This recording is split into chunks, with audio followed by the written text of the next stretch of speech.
I often find myself uncertain whether all this effort will be worth it. Working full time while going to school requires a level of discipline that at times feels almost mechanical. I move from obligation to obligation, from task to task, from deadline to deadline, trying to convince myself that the sacrifice is rational, noble, and necessary. Yet beneath that discipline is a quieter, more uncomfortable question. What happens if the world I'm preparing for no longer exists by the time I arrive? We are moving toward an increasingly autonomous world, one where artificial intelligence does not merely assist human thought, but may eventually exceed it exponentially. That possibility unsettles me. It makes me question the traditional structure of achievement that I have inherited. Degree, career, promotion, stability, retirement.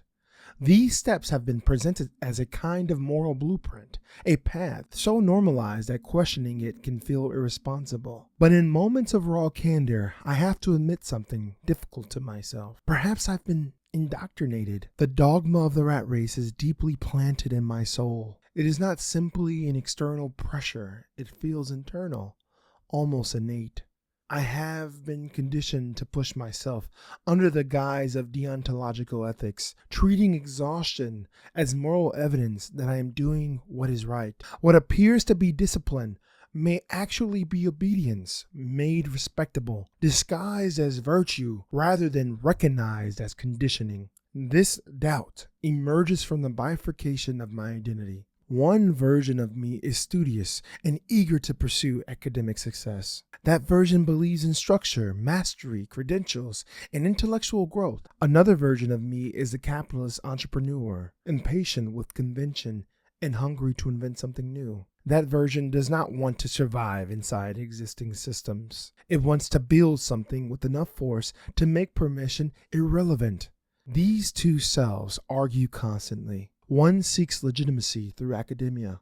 The other seeks freedom through enterprise. One trusts the path. The other suspects the path was designed to domesticate ambition. One wants to become qualified. The other wants to become undeniable. And yet, despite their conflict, they unanimously agree on one thing. I will never be satisfied with my current predicament. This dissatisfaction is not casual ambition. It is not merely wanting more money, more status, or more recognition. It is an urgent, almost officious force within me commanding me to continue. It speaks to my heart with authority. It tells me that stillness is unacceptable, that complacency is dangerous, and that my life cannot be reduced to maintenance. I do not know whether this force is wisdom or restlessness. I do not know whether it is calling me toward purpose or trapping me inside an endless pursuit. But I know it is there. It moves beneath everything I do. It is present when I am tired, when I am studying, when I am working, when I am imagining a future beyond my current circumstances.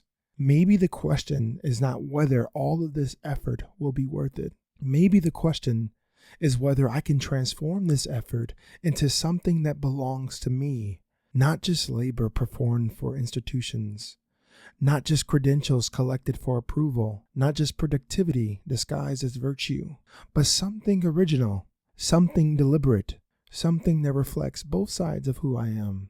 I am not only a student. I am not only a worker. I am a person negotiating with the future, trying to decide whether to follow the world as it is or create something that can survive the world that is coming.